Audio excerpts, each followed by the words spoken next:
तो दोस्तों स्वागत है आपके अपने YouTube चैनल पे। और मैं हूं डॉक्टर निशांत, स्वागत करता हूं। आज हम लोग बात करेंगे विटामिन डी के बारे में। विटामिन डी जो है शरीर में बहुत ही ज़्यादा ज़रूरी है और हम लोग इस पे बिल्कुल भी ध्यान नहीं देते हैं। और उसकी वजह से होता क्या है, बोन का फ्रैक्चर होने की संभावना काफ़ी बढ़ जाती है। जब भी अगर हम गिर जाए तो तुरंत ही फ्रैक्चर हो जाता है। इसका वजह क्या है कि हम लोग के शरीर में कैल्शियम और विटामिन डी की काफ़ी मात्रा में कमी है। और इसका मुख्य वजह है कि हम लोग धूप में आजकल निकलते नहीं हैं और विटामिन डी युक्त जो भी खान पान है वो नहीं खाते, फास्ट फूड का ज़्यादा सेवन करते हैं, जिसमें हम लोग के शरीर में विटामिन डी का एब्जॉर्प्शन नहीं हो पाता है। धूप में नहीं निकलते हैं, अगर निकलते भी हैं तो हम लोग सन स्क्रीन का यूज करते हैं, जिसकी वजह से क्या होता है, शरीर में सही ढंग से विटामिन डी का एब्जॉर्प्शन नहीं होता है। और हम लोग जो भी आजकल खा रहे हैं उसकी वजह से क्या हो रहा है कि हमारे जो शरीर में जो भी ऑर्गन्स है वो बिल्कुल सही से काम नहीं करते हैं। ख़ास करके अगर हम देखें तो हमारे डाइजेशन सिस्टम जो बिल्कुल भी ख़राब हो चुका है।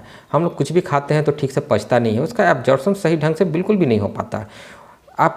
अगर आप कुछ भी खाएंगे तो शरीर में लगना चाहिए, लेकिन लगता नहीं है। उसकी वजह से क्या हो रहा है कि खास करके विटामिन डी का एब्जॉर्प्शन होता कहाँ है, तो विटामिन डी जो है वो इंटेस्टाइन में मेनली एब्जॉर्ब होता है और लीवर में एब्जॉर्ब होता है। तो क्या हो रहा है कि जब भी हम लोग बाहर जाते हैं तो सनस्क्रीन लगाते हैं तो वो सही ढंग से एब्जॉर्ब नहीं होता है।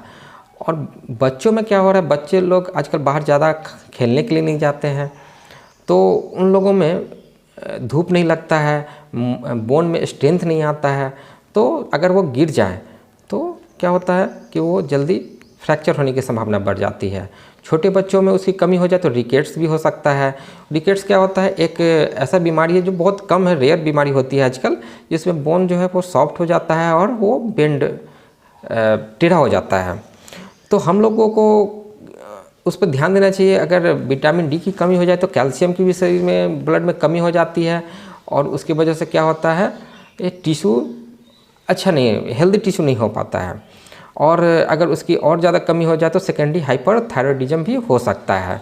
तो उससे हम लोग के शरीर में विटामिन डी की कमी होने की वजह से बोन में हमेशा पेन रहेगा, हमारे हड्डियों में दर्द रहेगी, वीकनेस रहेगा, मसल भी लूज पड़ जाएंगे, वीक पड़ जाएंगे।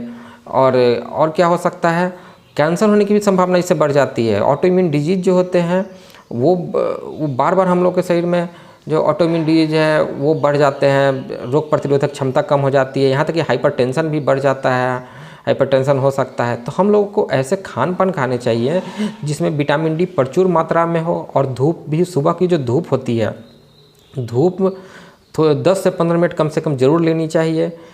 मॉर्निंग वॉक करनी चाहिए सुबह की धूप में। अब सुबह की धूप बोलने का ये मतलब नहीं है कि हम लोग 10 बजे सुबह की बात कर रहे हैं, हम लोग बात कर रहे हैं सुबह जो पहली सूरज की जो किरण निकलती है जिस समय, उस समय हम लोग को 10 से 15 मिनट तक धूप में निकलने चाहिए, जिसमें कुछ हम लोग के शरीर पे उसका किरण पड़ सके और उसका अच्छे से एब्जॉर्प्शन हो सके। 10 से 20 मिनट काफ़ी सफिशिएंट होता है। और हम लोग को वैसे खान पान खाने चाहिए जिसमें विटामिन डी काफ़ी अच्छी मात्रा में हो, जैसे कि संतरे का जूस है, दूध प्रोडक्ट है, अंडे की जर्दी है, अंजीर है, ये सब विटामिन डी का अच्छा सोर्स है। यानी कि डेयरी प्रोडक्ट हम लोग के लिए बहुत ही ज़्यादा इम्पॉर्टेंट है। हम लोग को डेयरी प्रोडक्ट हमें शामिल करने चाहिए अपने खान पान में। और अगर आप होम्योपैथिक मेडिसिन के बारे में बात करें तो कैलकेरिया फॉस 6X की जो मेडिसिन है वो काफ़ी अच्छी दवाई है।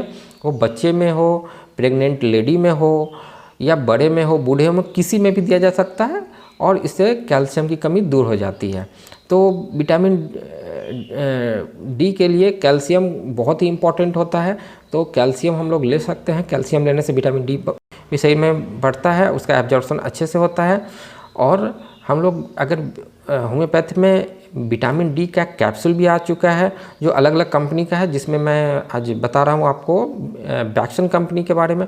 बैक्सन कंपनी का विटामिन डी का जो कैप्सूल है बहुत ही अच्छा है। आप लोग जैसे एलोपैथिक में आप विटामिन डी का कैप्सूल लेते हैं, उसी तरह होम्योपैथिक में भी विटामिन डी का कैप्सूल ले सकते हैं।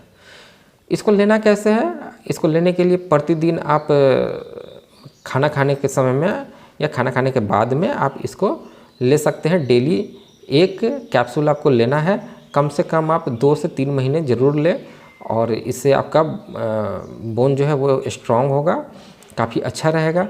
और फिजिकल एक्टिविटी करते रहें। फिजिकल एक्टिविटी अगर आप नहीं करते हैं, धूप में नहीं जाते हैं, तो ये बहुत दिक्कत हो सकता है और आगे चल करके खास करके ओल्ड एज में थोड़े सा भी अगर गिर गए तो फ्रैक्चर होने की संभावना काफ़ी बढ़ जाती है। और उसके अलावा जो है सन क्रीम का इस्तेमाल बहुत कम करें, तभी करें जब आप बाहर निकलते हो, धूप में काम वाम करने के लिए जाते हैं। जब जो धूप 12-1 बजे का टाइम होता है, उस टाइम में अगर आप 10-11 बजे निकलते हैं, उस समय सनस्क्रीन का, ये ऐसा नहीं कि सुबह सुबह आपको घर में लगा करके उसको बैठने का ज़रूरत है, ऐसा कुछ ज़रूरत नहीं है। तो ये सब हुआ खान पीन में पीने में काफ़ी आपको मतलब अच्छे से खाना पीना में विटामिन डी का भरपूर जो भी चीज़ में रहते हैं उसको इस्तेमाल करना चाहिए, जो कि मैंने आपको बताया। सप्लीमेंट तो अलग चीज़ है, अगर आप लोग खान पीन को सही करते हैं तो वो ज़्यादा अच्छा रहेगा। तो इसी के साथ मैं आज उम्मीद करता हूँ कि विटामिन डी की इम्पोर्टेंस आप लोग को समझ में आई होगी और चैनल को सब्सक्राइब करना ना भूलें। Thank you so much.